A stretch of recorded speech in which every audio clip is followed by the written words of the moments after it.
Spondylitis இந்த disease இருக்கிறவங்களுக்கு back pain மட்டும் கிடையாது, வேறு சில சிம்டம்ஸும் இருக்கலாம்.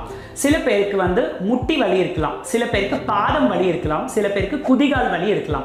ஸோ யூஸ்வலாக இந்த பெயின்லாம் ஏர்லி மார்னிங் காலையில் எழுந்திரிச்ச உடனே இந்த சிம்டம்ஸ் எல்லாம் ஜாஸ்தியாக இருக்கிறதுக்கான வாய்ப்பு இருக்குது. ஜாயிண்ட் பெயின்ஸை தவிர இந்த பேஷண்ட்ஸ்க்கு வந்து வேறு சில உள்ளுறுப்புகளும் பாதிக்கப்படலாம். நம்ம நோய் எதிர்ப்பு சக்தி ஜாயின்ஸ் மட்டும் இல்லாமல் உள்ளுறுப்புகளையும் தாக்கலாம்.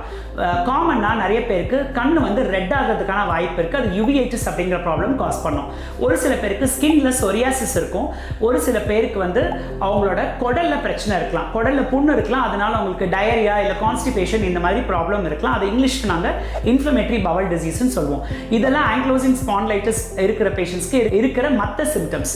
ஸோ உங்களுக்கு இந்த மாதிரி சிம்டம்ஸ் இருக்குது அப்படின்னா நீங்கள் ருமட்டாலஜிஸ்ட்டை பார்த்துட்டு உங்களுக்கு ஆங்கிலோசிங் ஸ்பாண்டிலைட்டிஸ்னால மற்ற உறுப்புகளில் பாதிப்பு இருக்கான்னு நீங்கள் செக் பண்ண வேண்டியிருக்கும். அடுத்த வீடியோவில் நம்ம ஆங்கிலோசிங் ஸ்பாண்டிலைட்டிஸ் எப்படி டயக்னோஸ் பண்ணணும் அப்படின்றத பற்றி பார்க்கலாம்.